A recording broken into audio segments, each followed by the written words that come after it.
As so many of us are devout fans, do you think you'll ever write a positive transgender character? A transgender character? Well, I kind of have written a transgender character, I believe, if I understand the term right. Her name is Petronia in the book Blackwood Farm. But I might do it again. You know, I feel like characters have to come from some very deep place inside you.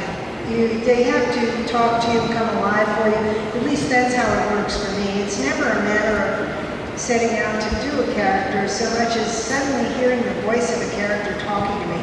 And anything can start that off. I can be in a place I've never been before. I can be walking down the street.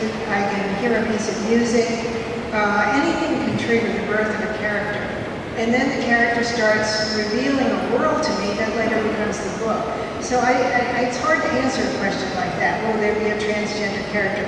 Yes, there might, but it would have to feel very authentic. Certainly wide open to it. Very much open. In a way, I feel like my character is usually transgender anyway. They aren't clearly non-gender. Yeah, they really aren't. I mean, I always see Louis in Interview with the Vampire as me, so... There was a time in the development of the film, Interview with the Vampire, where they actually wanted to make the character of Louis a woman, which is a horrible idea, by the way. Actually, it was my idea, because they weren't... This is going to be a fun ride back to the hotel. I thought you were asking it. No, it was a horrible idea, but it was my idea. Right. No, because the reason was they weren't going to do Interview with the Vampire at all if I didn't choose that. Well, right. Yeah. It was born of homophobia. They wanted to do The Vampire Lestat, and they were going to scrap the whole story of Claudia and Louis. And I said, well, what? I said, Louis is me. Suppose I make Louis a transvestite woman in the 19th century.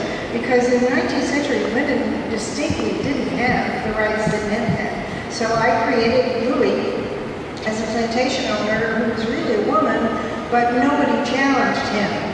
Because legally, if they proved he was a woman, he couldn't own the plantation. He couldn't legally own it. So I did that, but I don't think it was a good idea, and I'm very glad they never made that script. Right. It never, that never happened. It was a bad idea. It mattered too much to too many readers that he was a man. Whether I identified with him or not, they saw him as a man, and they identified with him as a man, and they would have been very hurt if that had ever been made.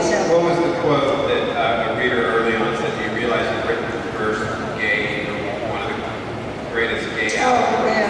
That was a reporter from The Advocate, and I was trying to remember his name is Jerry, and I can't remember his last name, but he wrote a wonderful article in The Advocate about Interview with the Vampire, and he said it's the longest sustained gay allegory in the English language.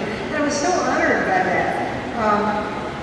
Some of the best reviews that were ever written of Interview came from gay reviewers, actually. And, I can't claim to have set out to do that. I wrote this book that came to me instinctively and spontaneously, and that's what happened.